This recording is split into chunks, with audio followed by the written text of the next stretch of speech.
Hello friends, knowledge versatile welcomes you. Keywords এর আরো একটা নাম হলো টাইম ওয়ার্ডস। অর্থাৎ প্রত্যেকটা টেন্সে কিছু সময় নির্ধারণকারী শব্দ রয়েছে। যেহেতু এগুলো ক্রিয়ার সময়কে নির্ধারণ করে, তাই এগুলো কিন্তু অ্যাডভার্ব। এমনও হতে পারে যে একই কিওয়ার্ড বিভিন্ন টেন্সে ব্যবহার হচ্ছে, হতেই পারে, কিন্তু তবুও তোমাদের জানা প্রয়োজন যে কোন কিওয়ার্ড কোন টেন্সে ব্যবহার হয়। তো আজকের আলোচনায় থাকছে কিওয়ার্ডস অফ টেন্সেস, অর্থাৎ টাইম ওয়ার্ডস, যেগুলোকে আমরা অ্যাডভার্ব বলছি। এবং আজ আমরা যে টেন্স নিয়ে আলোচনা করব সেটা হচ্ছে প্রেজেন্ট পারফেক্ট টেন্স। ইতিমধ্যেই আমরা প্রেজেন্ট ইনডেফিনিট এবং প্রেজেন্ট কন্টিনিউয়াস টেন্স নিয়ে আলোচনা করেছি। তো চলো প্রথমে আমরা দেখে নিই যে কোন কিওয়ার্ড গুলো প্রেজেন্ট পারফেক্ট টেন্সে ব্যবহার হয়। সেই কিওয়ার্ড গুলো হলো, বা টাইম ওয়ার্ডও বলতে পারি, যেগুলো মূলত adverb: just, just now, just before, already, so far, yet, recently, for, since, never, many times, lately। তো বেশ কিছু কিওয়ার্ড পেলে। তো তোমরা এই কিওয়ার্ড দেখেই বুঝতে পারছো যে এর মধ্যে কিছু কিওয়ার্ড আমরা ইতিমধ্যে কিন্তু ব্যবহার করেছি। অর্থাৎ কোনো নির্দিষ্ট কিওয়ার্ড রিপিটেডলি বিভিন্ন টেন্সে কিন্তু ব্যবহার হতে পারে। তো এবার চলো আমরা জেনে নিই যে প্রেজেন্ট পারফেক্ট টেন্স কোন ক্ষেত্রে আমরা প্রয়োগ করব। বর্তমানকালে কোনো কাজ এইমাত্র শেষ হয়েছে, কোনো কাজ এইমাত্র শেষ হয়েছে। আমি করেছি, তিনি এসেছেন। আমি একটা চিঠি লিখেছি, তিনি আমাকে জানিয়েছেন। এরকম কোনো কাজ তুমি শুনেই বুঝতে পারছো যে কাজটা এইমাত্র শেষ হয়েছে। মা রান্না শেষ করেছে, ইত্যাদি। এবং কোনো শেষ হয়ে যাওয়া কাজে অতীত সময় বলা না থাকে, অর্থাৎ আমরা এখানে দুটো পার্ট পাচ্ছি। একটা হচ্ছে কোনো কাজ এইমাত্র শেষ হয়েছে, যেটা তুমি বুঝতে পারছো এবং ঘটনা পরম্পরা অনুসারেও তুমি জানতে পারছো যে কোনো কাজ এইমাত্র শেষ হয়েছে, সেক্ষেত্রে তুমি প্রেজেন্ট পারফেক্ট টেন্সে ব্যবহার করবে। এছাড়াও কোনো কাজ কখন শেষ হয়েছে তার কোনো উল্লেখ নেই, কোনো পাস্ট টাইমের উল্লেখ নেই, কোনো অতীত সময়ের উল্লেখ নেই। দেখো এখানে বিশেষ করে বলে দিয়েছি অতীত সময়, এটা হচ্ছে পাস্ট টাইম। অর্থাৎ তুমি জানো এটা অতীতে ঘটেছে কিন্তু তার উল্লেখ নেই, সেক্ষেত্রে তুমি প্রেজেন্ট পারফেক্ট টেন্সে ব্যবহার করবে। হি হ্যাজ কাম, সে হয়তো গতকাল এসেছে, কিন্তু তুমি বলতেই পারো my father has come. I have completed my graduation. I have seen the Taj, আমি তাজমহল দেখেছি হয়তো 2 বছর আগে, কিন্তু তবুও তোমার বলতে হবে I have seen the Taj. I have completed my graduation. I have completed my schooling. তো এইভাবে কোনো কাজ যে ক্ষেত্রে তোমার অতীত সময়ের উল্লেখ নেই, সেক্ষেত্রে কিন্তু তোমার প্রেজেন্ট পারফেক্ট টেন্সে ব্যবহার করতে হবে। তো টেন্স নিয়ে যখন আলোচনা করবো তখন আরো বিস্তারিত আলোচনা করব। এখন আমরা কিওয়ার্ড অফ টেন্সেস বা টাইম ওয়ার্ড যেগুলো, সেগুলোকে আমরা জেনে নিচ্ছি ছোট ছোট উদাহরণের মাধ্যমে। তো অতীত সময় বলা না থাকলে তোমরা প্রেজেন্ট পারফেক্ট টেন্সে ব্যবহার করবে। এবং এখানে যে গঠন, কনস্ট্রাকশনটা তোমরা ব্যবহার করবে, সাবজেক্ট অর্থাৎ কর্তা, অর্থাৎ যে কাজটা করবে তার উল্লেখ করবে। আই এর ক্ষেত্রে হ্যাভ হবে, ইউ এর ক্ষেত্রেও হ্যাভ হবে। এছাড়া প্লুরাল যদি সাবজেক্ট হয়, বহুবচন যদি হয়, তো সেক্ষেত্রে হ্যাভ এর ব্যবহার করবে। They have, the birds have. আর যদি একটি বোঝায়, হি হ্যাজ, হ্যাজ এর ব্যবহার করবে। মাই ফ্রেন্ড হ্যাজ, ইত্যাদি। অর্থাৎ প্লুরাল হলে হ্যাভ, সিঙ্গুলার হলে হ্যাজ, আই থাকলে হ্যাভ, ইউ থাকলে হ্যাভ।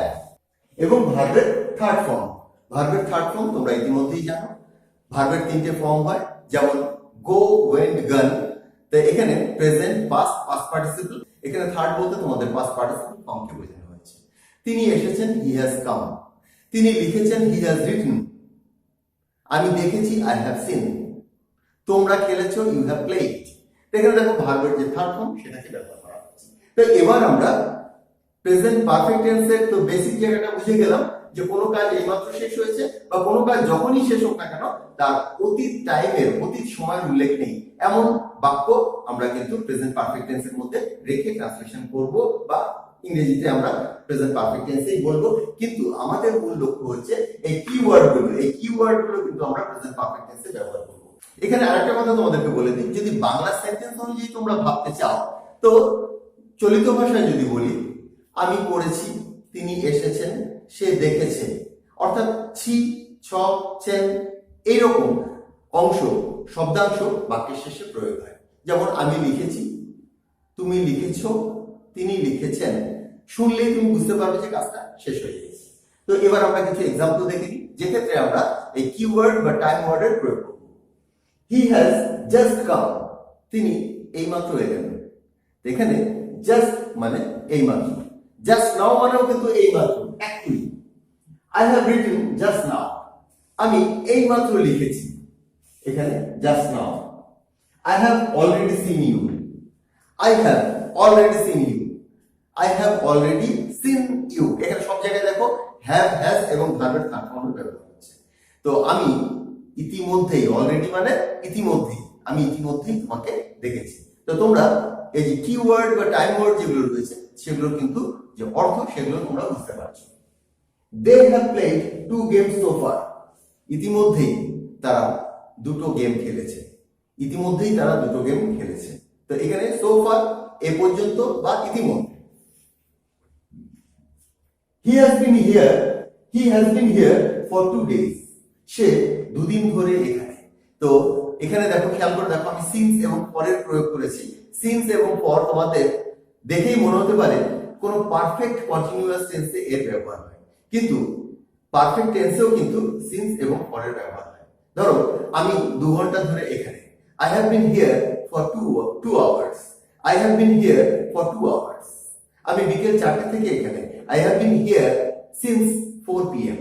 তো since এবং for প্রেজেন্ট পারফেক্ট টেন্সে এইভাবে ব্যবহার হয়, এটাকে কিন্তু মনে রাখবে। For 2 days, 2 দিন ধরে। He has been here for 2 days. সে এখানে আছে 2 দিন ধরে। এবার নেগেটিভ, অর্থাৎ এই সেন্টেন্সগুলোকে আমরা নামবোধক করব কি করে? হ্যাভ বা হ্যাজ এর পর নট বসিয়ে দিলেই নামবোধক হয়ে যাবে। তিনি আসেননি, he has not come. একটা জিনিস বলে দিই, যে বাংলা সেন্টেন্স থেকে তোমরা যদি ইংরেজি করো সেক্ষেত্রে পাস্ট ইনডেফিনিট আর প্রেজেন্ট পারফেক্ট এই দুটো নেগেটিভের মধ্যে কোনো পার্থক্য নেই। তিনি আসেননি, he didn't come, আর প্রেজেন্ট পারফেক্ট তিনি আসেননি, he hasn't come। এটা তোমাদের পাস্ট টাইম এবং কনটেক্সট, অর্থাৎ প্রসঙ্গ থেকে তোমাকে বুঝতে হবে যে এটা পাস্ট ইনডেফিনিটে যাবে না প্রেজেন্ট পারফেক্টে যাবে। আমি পরবর্তীতে প্রেজেন্ট পারফেক্টের সাথে পাস্ট ইনডেফিনিটের পার্থক্য কি সেগুলো নিয়ে ভিন্ন ভিডিও করে দেব। He hasn't called me yet. Yet মানে এখনো পর্যন্ত, so far। সে এখনো আমাকে ফোন করেনি। He hasn't called me yet. দেখো has not এখানে তোমার নেগেটিভ হয়ে গেল। They have not met me recently. They have not met me recently. সম্প্রতিকালে সে আমার সাথে দেখা করেনি। সম্প্রতিকালে সে আমার সাথে দেখা করেনি। He has not met me recently. এবার আসি ইন্টারোগেটিভ সেন্টেন্সে, অর্থাৎ প্রশ্নবোধক বাক্য। এই প্রশ্নটা হচ্ছে অবজেক্টিভ টাইপ কোশ্চেন, যার আনসার ইয়েস অর নো হয়। তুমি কি খেয়েছো? Have you eaten?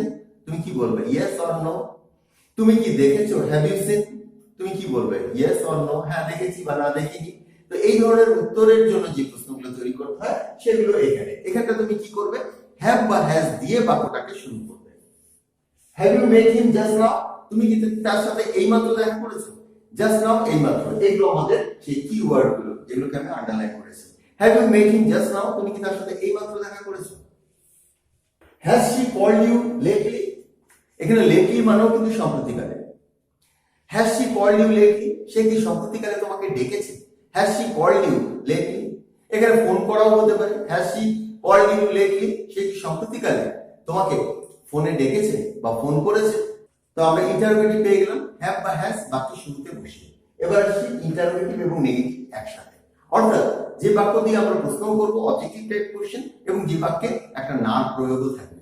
তো এই ক্ষেত্রে তুমি হ্যাভ নট বা হ্যাজ নট দিয়ে শুরু করবে এবং এর কন্ট্রাক্টেড ফর্ম যেটা সেটা হ্যাভন্ট বা hasn't. Haven't they gone to school yet বা সো ফার, দুটোর মানে একই। তারা কি এখনো স্কুলে যায়নি? এই যে প্রশ্ন করছি আবার নাও বলছি, তারা কি এখনো স্কুলে যায়নি? Haven't they gone to school so far বা haven't they gone to school yet, haven't they gone to school yet বা সো ফার। 2 নম্বরটা দেখো, হ্যাজন্ট হি ডান ইট লেটলি? সে কি এটা সম্প্রতিকালে করেনি? হ্যাজন্ট হি ডান ইট লেটলি? হ্যাজন্ট হি ডান ইট লেটলি? সে কি সম্প্রতিকালে এটা করেনি? তো ক্লিয়ার? তো এটা আমরা ইন্টারোগেটিভ এবং নেগেটিভকে একসাথে করে দিলাম, অর্থাৎ প্রশ্ন হলো আবার নাও করা হলো। তো আমরা বিভিন্ন প্যাটার্নে প্রেজেন্ট পারফেক্ট টেন্সের কিছু উদাহরণ দেখলাম, কিছু সিম্পল উদাহরণ দেখলাম, এক্সাম্পল দেখলাম, এবং এক্ষেত্রে আমি দেখো আন্ডারলাইন করে দিয়েছি ইয়েট, সো ফার, লেটলি সাম্প্রতিককালে, lately recently, for already, so far, just now, just. অর্থাৎ এই যে কিওয়ার্ড এগুলো আমরা প্রেজেন্ট পারফেক্ট টেন্সে এইভাবে প্রয়োগ করতে পারি। তো এবার আমি দুই একটা WH ওয়ার্ড দিয়ে যে প্রশ্ন তৈরি করা হয় সেগুলোরও উল্লেখ করে দিচ্ছি। WH বেসিক ওয়ার্ড যেগুলো সেটা হচ্ছে নট হয়, who, which, whom, what, where, how ইত্যাদি। এছাড়া হোয়াটের সাথে অন্য শব্দ যোগ করে বা হাউ এর সাথে অন্য শব্দ যোগ করে, যেমন how old, how far, how many Times, how often ইত্যাদি আরো অনেক প্রশ্নবোধক WH ওয়ার্ড তৈরি করা যায়। তো সেক্ষেত্রে আমি যাচ্ছি না, আমি অল্প কয়েকটা উদাহরণ দিয়ে তোমাদেরকে দেখিয়ে দিচ্ছি। Where have you been so far? Where have you been? তোমার মনে হতে পারে এই বিনটা কেন আসলো। এই বিনটা হচ্ছে বি ভার্বের থার্ড ফর্ম। আমরা ইতিমধ্যেই জেনেছি যে এখানটায় হ্যাভ হ্যাজ এর পর ভার্বের থার্ড ফর্ম বসে, তো বি ভার্বের থার্ড ফর্ম এখানে বিন। বা তুমি এতক্ষণ কোথায় আছো, তুমি এতক্ষণ কোথায়, মানে এতক্ষণ ধরে তুমি কোথায় আছো। Where have you been so far? এখানে বিন হচ্ছে বি ভার্বের third form. What have you eaten just now?